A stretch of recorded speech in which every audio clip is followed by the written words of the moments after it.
Tension diplomatique en forte hausse. Moscou vient de frapper un grand coup contre l'Estonie, expulsant son ambassadeur. Cette décision, annoncée par le ministère des Affaires étrangères de la Russie, marque une dégradation sans précédent des relations entre les deux pays. Ouais, cette escalade diplomatique n'est pas un événement isolé, mais le point d'orgue de tensions latentes et d'une défiance mutuelle qui s'accumule depuis la fin de l'ère soviétique et la restauration de l'indépendance estonienne en 1991, exacerbée ces dernières années par des divergences stratégiques profondes et des interprétations diamétralement opposées de l'histoire, des droits des minorités russophones et de la sécurité régionale. Dans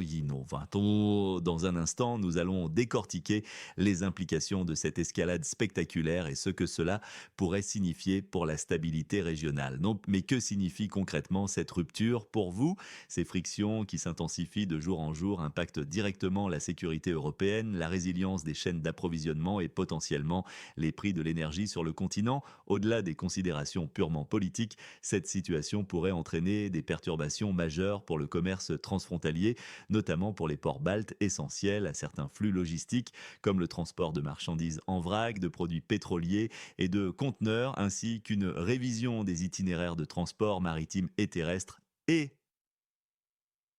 des stratégies d'approvisionnement en matières premières vitales. Les risques pour la cybersécurité augmentent également de manière exponentielle avec des infrastructures critiques, des réseaux gouvernementaux et des systèmes financiers potentiellement ciblés par des acteurs étatiques ou non étatiques cherchant à déstabiliser la région. Les répercussions pourraient s'étendre bien au-delà de la Baltique, influençant les politiques de défense de l'OTAN et de l'Union européenne, les dynamiques économiques globales et potentiellement réactiver de manière aiguë des débats sur la nécessité d'une présence militaire renforcée de l'OTAN dans les États baltes.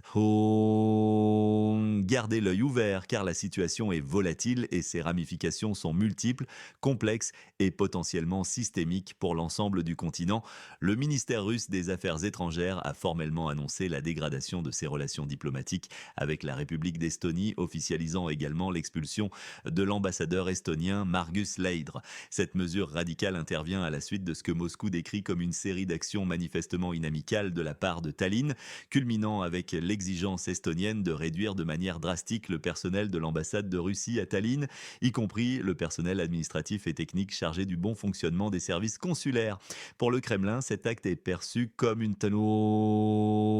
volonté délibérée de d'annuler complètement les relations bilatérales, un geste interprété comme une hostilité ouverte et une tentative de couper les derniers ponts diplomatiques essentiels au dialogue en période de crise. L'ambassadeur Margus Ledre a été formellement convoqué au ministère russe des Affaires étrangères le 7 août dernier lors de cet entretien tendu qui s'est déroulé dans une atmosphère de forte réprobation et de reproches explicites. Il lui a été explicitement demandé de quitter le territoire russe avant le 17 août, marquant ainsi une rupture nette des échanges de haut niveau.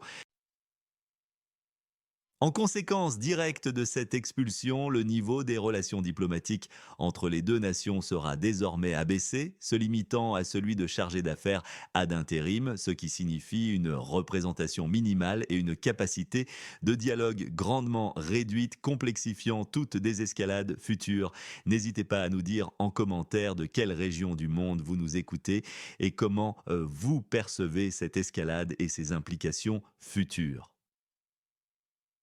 Selon les déclarations de Moscou, les actions successives de l'Estonie ont constamment érodé les canaux de communication établis, rendant le dialogue de plus en plus difficile et la confiance mutuelle quasi inexistante entre les deux capitales. La Russie cite parmi ces mesures un soutien actif et inconditionnel aux sanctions de l'Union européenne imposées contre elle-même, notamment celles visant les secteurs énergétiques, financiers, technologiques et des transports, que Moscou perçoit comme des attaques directes et coordonnées contre sa souveraineté économique et son développement.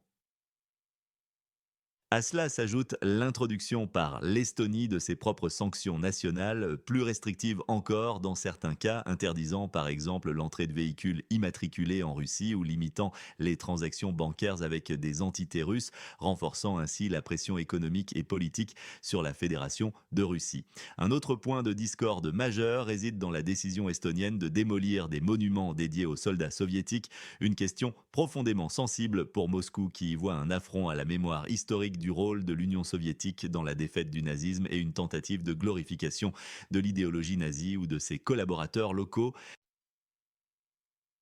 Parmi les exemples les plus marquants, la Russie mentionne la relocalisation du célèbre soldat de bronze à Tallinn en 2007, un événement qui avait déjà suscité de vives réactions populaires et diplomatiques à l'époque, allant jusqu'à des émeutes et des cyberattaques d'envergure. Plus récemment, en 2022, d'autres démolitions massives de monuments commémoratifs de la Seconde Guerre mondiale ont eu lieu, notamment à Narva et Tartu, ravivant les tensions mémorielles et accusant Tallinn de réécrire l'histoire à des fins politiques et de purification ethnique des symboles. Le gouvernement estonien est également accusé par la Russie d'avoir mis en œuvre des restrictions de visa particulièrement strictes pour les citoyens russes, complexifiant leurs déplacements et limitant les échanges culturels, personnels et économiques, ce qui est interprété comme une tentative délibérée d'isoler la population russe et de rompre les liens historiques. Ces restrictions incluent des délais de traitement allongés, des frais accrus, une réduction drastique du nombre de visas délivrés et des conditions plus contraignantes pour les demandes de visa, affectant aussi bien les touristes que les familles, les étudiants ou les hommes d'affaires font. Parallèlement, Moscou dénonce des pressions croissantes exercées sur l'usage de la langue russe au sein des écoles, où l'enseignement en estonien est devenu la norme prépondérante et l'apprentissage du russe est réduit dans les médias où les chaînes russophones ont été restreintes ou interdites, et au sein des institutions officielles estoniennes, où la maîtrise de l'estonien est de plus en plus exigée pour l'accès aux services publics et à l'emploi. Ces mesures sont perçues par le Kremlin comme une tentative d'assimilation forcée de la minorité russophone, une violation flagrante de leurs droits culturels et linguistiques reconnus internationalement et une stratégie visant à effacer l'héritage culturel et linguistique russe dans le pays, exacerbant ainsi les tensions intercommunautaires. Historiquement, la Russie retrace l'évolution de ce qu'elle qualifie de politique anti-russe menée par l'Estonie, et ce depuis l'année 1991, date de la restauration de son indépendance après l'effondrement de l'Union soviétique. Elle cite en premier lieu l'introduction du statut de non-citoyen en 1992, une mesure controversée qui a privé une partie significative de la population russophone, principalement les colons de l'ère soviétique, et leurs descendants de la pleine citoyenneté, les reléguant à un statut de résident permanent sans droit de vote aux élections nationales et avec des restrictions d'accès à certains emplois publics et à la propriété foncière. Cette mesure a été vivement critiquée par diverses organisations internationales de défense des droits de l'homme, y compris le Conseil de l'Europe et l'OSCE, mais l'Estonie a toujours défendu son droit à déterminer sa citoyenneté post-soviétique. La suppression progressive de la langue russe dès 1993, notamment dans l'administration, la justice et l'éducation, est également mise en avant par Moscou comme un marqueur indélébile de cette orientation, perçue comme une tentative d'éradiquer la culture russe du pays et de marginaliser sa population russophone. Un tournant majeur, perçu par Moscou comme une expansion hostile directement à ses frontières et une violation des promesses faites après la guerre froide concernant l'élargissement de l'Alliance, fut l'intégration de l'Estonie à l'Organisation du traité de l'Atlantique Nord, l'OTAN, en 2004, en même temps que d'autres ex-républiques soviétiques ou pays du bloc de l'Est. Cette adhésion a fondamentalement modifié l'équilibre sécuritaire régional, plaçant des infrastructures militaires de l'Alliance occidentale à quelques centaines de kilomètres seulement de Saint-Pétersbourg, la deuxième ville de Russie et de ses bases militaires stratégiques. Par la suite, le déploiement de troupes de l'OTAN en Estonie, qui a eu lieu entre 2016 et 2018 dans le cadre des bataillons multinationaux Enhanced Forward Presence, EFP, en réponse à l'annexion de la Crimée et aux actions russes en Ukraine, est également considéré par la Russie comme une provocation directe et une intensification des menaces à sa périphérie immédiate. Ces bataillons, composés de milliers de soldats et de matériel lourd, chars, artillerie, sont vus comme une militarisation croissante de la frontière occidentale russe, menaçant la stabilité de la région et la sécurité de ses propres frontières. Depuis 2022 et l'intensification du conflit, l'Estonie a été l'un des pays les plus proactifs et les plus vocaux, parmi les premiers à fournir un soutien militaire, financier et politique substantiel à la nation située sur la frontière avec la Fédération de Russie. Ce soutien inclut la livraison de systèmes d'artillerie, de missiles javelins, de munitions, de drones, de véhicules blindés, ainsi qu'une aide humanitaire et financière considérable, représentant un pourcentage très élevé de son PIB et la plaçant parmi les donateurs les plus généreux par habitant. De surcroît, elle a imposé ses propres listes de sanctions unilatérales, en plus de celles coordonnées au niveau européen, ciblant des individus et des entités russes, et a activement plaidé pour des mesures encore plus strictes au sein de l'UE et de l'OTAN, manifestant une position ferme et sans équivoque face aux actions de Moscou. Ces gestes sont interprétés par le Kremlin comme une participation directe et hostile au conflit, rendant toute normalisation des relations quasi impossible à court ou moyen terme et alimentant la perception d'une guerre par procuration menée par l'Occident.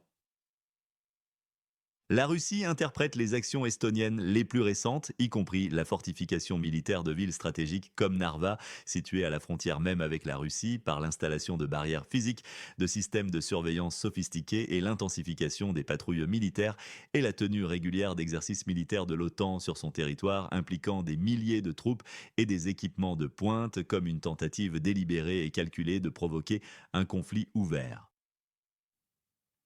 Ces initiatives sont vues par le Kremlin non pas comme des mesures défensives légitimes visant à garantir la souveraineté estonienne, mais comme des gestes hostiles cherchant à accroître les tensions et à créer un point de friction permanent le long de sa frontière occidentale. Maria Zakharova, porte-parole du ministère russe des Affaires étrangères, avait d'ailleurs déjà qualifié les États baltes de toxiques il y a de cela 2 ans, un terme fort soulignant la dégradation des relations et la perception par Moscou d'une hostilité viscérale et irréconciliable de la part de ces pays. Elle avait alors décrit des méthodes de pression exercées sur les dissidents russophones et une réécriture systématique de l'histoire, notamment par la destruction des symboles de la victoire soviétique sur le nazisme et la glorification de figures controversées du passé, des accusations qui résonnent encore aujourd'hui avec insistance dans le discours officiel russe et qui sont utilisées pour justifier la politique de Moscou dans la région. Pour ne rien manquer de ces évolutions en temps réel et rester informé des analyses les plus pertinentes, pensez à vous abonner dès maintenant à notre chaîne et à activer les notifications. À la suite de l'expulsion de l'ambassadeur estonien de Russie, la Lettonie a rapidement annoncé une mesure réciproque ordonnant elle aussi à l'ambassadeur russe de quitter son territoire et abaissant son niveau de représentation diplomatique. Cette action symbolique et concrète menée en signe de solidarité affirmée avec l'Estonie et d'unité inébranlable face à la pression russe démontre l'unité des États baltes face à ce qu'ils perçoivent comme une escalade délibérée de la part de Moscou. La Lituanie, troisième nation balte partageant des préoccupations sécuritaires et historiques similaires, devrait suivre cette voie sous peu, confirmant ainsi un front uni et une réponse coordonnée aux actions de la Fédération de Russie, renforçant le message selon lequel toute agression contre un pays balte sera considérée comme une attaque contre l'ensemble de la région. Un avertissement particulièrement grave émane de la Russie. Moscou prévient explicitement que si des détentions massives, des déportations ou des violences ciblées contre des civils russophones devaient se produire en Estonie, des allégations non confirmées par des observateurs indépendants, elles pourraient potentiellement intervenir sous couvert d'une mission humanitaire. Cette option, dont la formulation est extrêmement sensible et rappelle des précédents historiques controversés, comme l'intervention militaire en Géorgie en 2008 ou l'annexion de la Crimée et le soutien aux séparatistes en Ukraine en 2014, où des prétextes similaires de protection des russophones ont été utilisés pour justifier des actions militaires d'envergure, est, selon la source, désormais discutée activement au sein des instances russes, suggérant une planification potentielle et un niveau de préparation croissant pour une intervention. Une telle éventualité représenterait une escalade majeure et sans précédent avec des conséquences imprévisibles sur la stabilité régionale et internationale, menaçant sérieusement l'architecture de sécurité européenne dans son ensemble et le droit international. La simple mention de cette possibilité envoie un signal fort et potentiellement déstabilisateur à l'ensemble de la communauté internationale, soulignant la gravité sans précédent de la rhétorique actuelle de Moscou et les lignes rouges que cela implique. Les relations diplomatiques entre la Russie et l'Estonie sont considérées par Moscou comme étant réduites en décombres, une image forte qui illustre l'ampleur de la dégradation et la quasi-inexistence de tout lien constructif. Dans ce contexte tendu, l'économie estonienne est décrite par la Russie comme étant en net déclin, subissant les conséquences directes de sa politique de confrontation. Des signes concrets de cette détérioration sont avancés, notamment la fermeture de nombreuses usines sur le territoire estonien, particulièrement dans les secteurs manufacturiers et de la logistique qui dépendaient fortement des échanges avec la Russie, et une émigration significative de la jeunesse qualifiée qui cherche de meilleures opportunités d'emploi et de vie ailleurs en Europe. occidentale, exacerbant le vieillissement de la population. Ces conséquences économiques, qui se manifestent par une diminution des investissements étrangers et une perte de compétitivité, sont attribuées par la Russie à une politique estonienne qu'elle juge excessivement idéologique et irrationnelle. Selon Moscou, cette politique privilégierait délibérément la confrontation avec la Russie, l'adhésion inconditionnelle aux dictats de Bruxelles et Washington et la mise en œuvre de sanctions destructrices au détriment du développement économique pragmatique et du bien-être de sa propre population. Cette accusation vise à discréditer la ligne politique de Tallinn sur la scène internationale, suggérant que ses choix géopolitiques ont un coût direct et lourd pour ses citoyens et son avenir économique, et que l'Estonie est un État vassal des puissances occidentales. La situation est donc celle d'une dégradation complète et profonde des liens, où chaque partie interprète les actions de l'autre à travers le prisme d'une confrontation idéologique et stratégique irréductible, rendant toute réconciliation future extrêmement difficile. Les conséquences pour la région et au-delà sont potentiellement significatives et multidimensionnelles. Une accentuation des tensions le long des frontières baltes pourrait entraîner une augmentation sans précédent des déploiements militaires et des exercices à grande échelle de part et d'autre, augmentant ainsi considérablement les risques d'incidents, d'erreurs de calcul ou d'affrontements accidentels qui pourraient dégénérer rapidement. Les voies de communication diplomatique étant réduites au minimum vital, la gestion de toute crise future deviendra exponentiellement plus complexe, laissant peu de marge de manœuvre pour la désescalade. Sur le plan économique, une telle instabilité pourrait affecter gravement les investissements étrangers directs dans la région, perturber davantage les chaînes d'approvisionnement mondiales déjà fragiles et se traduire par une inflation accrue pour les consommateurs européens due à la hausse des coûts de transport et à la raréfaction de certaines denrées ou matières premières. Les risques de cyberattaques s'intensifient également dans ce climat de défiance mutuelle, ciblant potentiellement les infrastructures énergétiques, les réseaux de transport, les systèmes financiers ou les institutions gouvernementales, avec des conséquences paralysantes. Pour les citoyens, des restrictions de voyage supplémentaires pourraient être imposées, affectant la libre circulation et les échanges humains, et le sentiment général d'insécurité pourrait s'accroître dans les zones frontalières et les communautés russophones, alimentant l'incertitude et la peur. Cette situation pourrait également renforcer la cohésion au sein de l'OTAN et de l'UE, mais aussi exacerber les divisions internes sur la stratégie à adopter face à Moscou. Pour conclure ce premier volet, la promesse faite en début d'émission est tenue. La dégradation diplomatique est officielle et ses racines sont profondes, s'étendant sur des décennies de désaccords fondamentaux entre Moscou et Tallinn. La question n'est plus de savoir si les relations sont tendues, mais jusqu'où cette spirale de défiance peut aller. Ce qui était une simple relation diplomatique est désormais un bras de fer frontal. Nous avons vu que la Russie s'appuie sur une liste détaillée de griffes, de la politique linguistique aux décisions mémorielles, en passant par le soutien au pays sur la frontière avec la Fédération de Russie et l'intégration à l'OTAN. La mention d'une potentielle mission humanitaire reste une déclaration d'une gravité exceptionnelle et c'est un point à surveiller de très près. Alors, que faut-il surveiller dans les jours et semaines à venir? Premièrement, les déclarations officielles de l'OTAN et de l'Union européenne qui clarifieront leurs positions et leurs éventuelles mesures de soutien envers l'Estonie. Deuxièmement, l'évolution de la situation en Lettonie et en Lituanie, notamment si et comment la Lituanie met en œuvre sa mesure réciproque. Troisièmement, tout rapport sur les conditions des populations russophones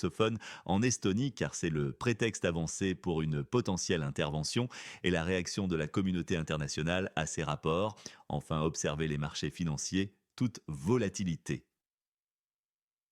accrue, notamment sur les marchés des matières premières et les indices boursiers européens, pourraient être un indicateur de la nervosité des investisseurs face à cette escalade des tensions. Nous suivons ces développements de très près et vous tiendrons informés en temps réel. Abonnez-vous pour ne rien manquer de nos prochaines analyses et n'oubliez pas de partager vos commentaires et questions